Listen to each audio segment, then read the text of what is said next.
Thank you, Chairman Adolph. Appreciate the opportunity to be here with you today. Thank you to the Secretary and your assistant, your deputy. Some questions on Act 127, 2012. Okay. Are you familiar with that act? I am. So we'd had some interaction with the past secretary and staff related to the DGS process involved with educating contractors related to the use of the E-Verify system by anyone who's a state contractor, and how that was going, how many audits had been performed, and such. So we had some information in the past session through an informational meeting related to that, and wanted to ask you a couple of questions related to that program moving forward.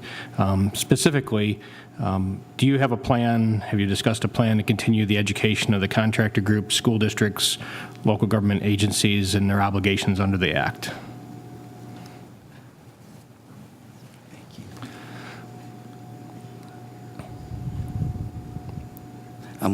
We do, Representative Metcalfe or Chairman Metcalfe. Forgive me, I have some notes. We've been at this. That's fine. Been at this for about 7 weeks. There's a lot of detail to get our arms around. We have run all employees hired after the 1st of January 2013 through the federal E-Verify database. We submit the employment verification form as a precondition of award of any public contract, and failure to comply with the Act results in sanctions. In the current fiscal year, 13-14, we've updated the website with a PowerPoint presentation. We've conducted 53 audits, which found 36 contractors and subcontractors in compliance, just 68%, and 17 in non-compliance, 32%. We've collected $16,700 in civil penalties as a result of those audits. The plan, I believe, is to continue performing audits as required by the Act, and to do more through our Public Works deputate to continue to educate our contractors. Personally, I'm not satisfied at 68%, and I don't think any one of us should be. So I will make it a priority to get those numbers up.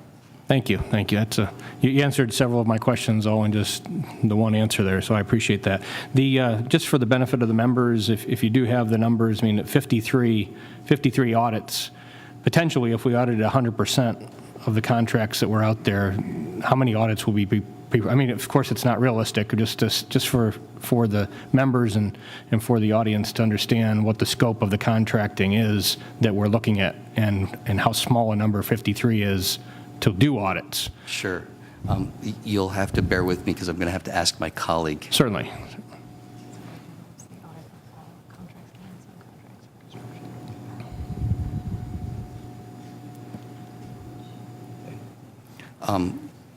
So the numbers are actually quite daunting.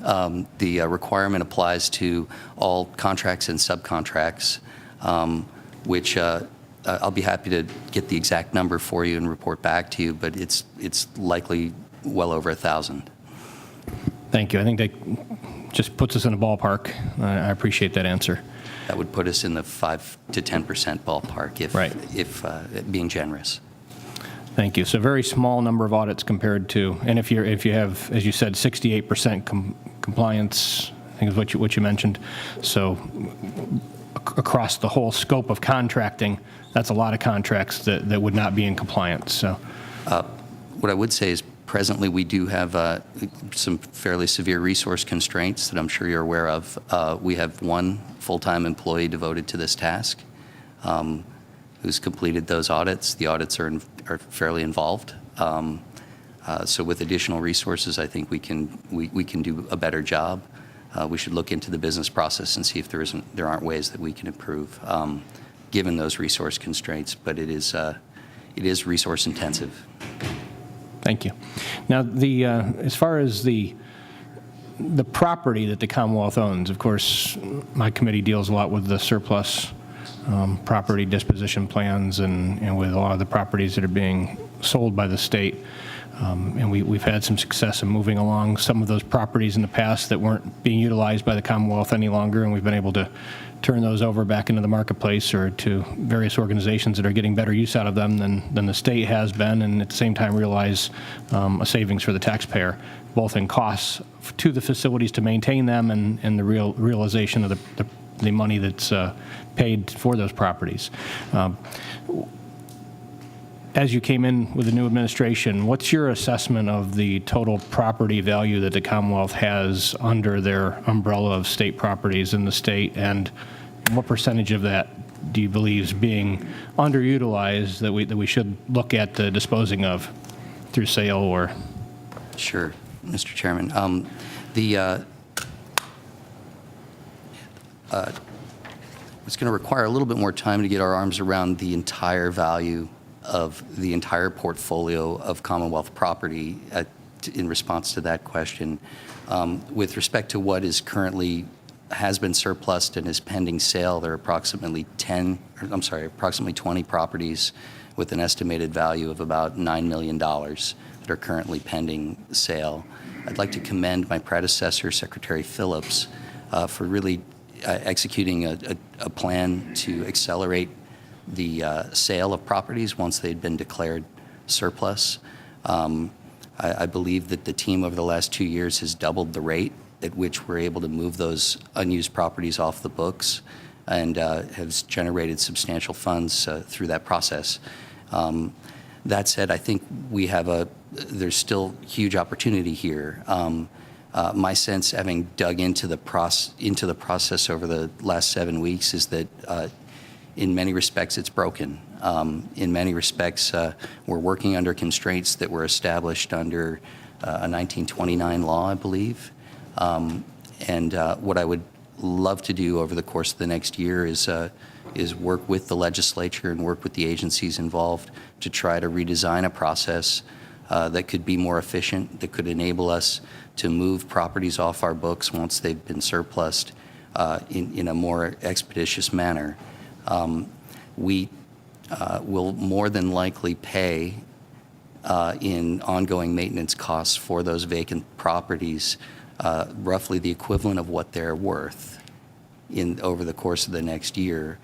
And the cause of that is because it takes so much time for us to move through the current process involving individual pieces of legislation for each property conveyance, involving an antiquated sealed bidding process in order to establish market price and move the property, involving several constraints around how and when we can hire a commercial broker in order to effectively market the property.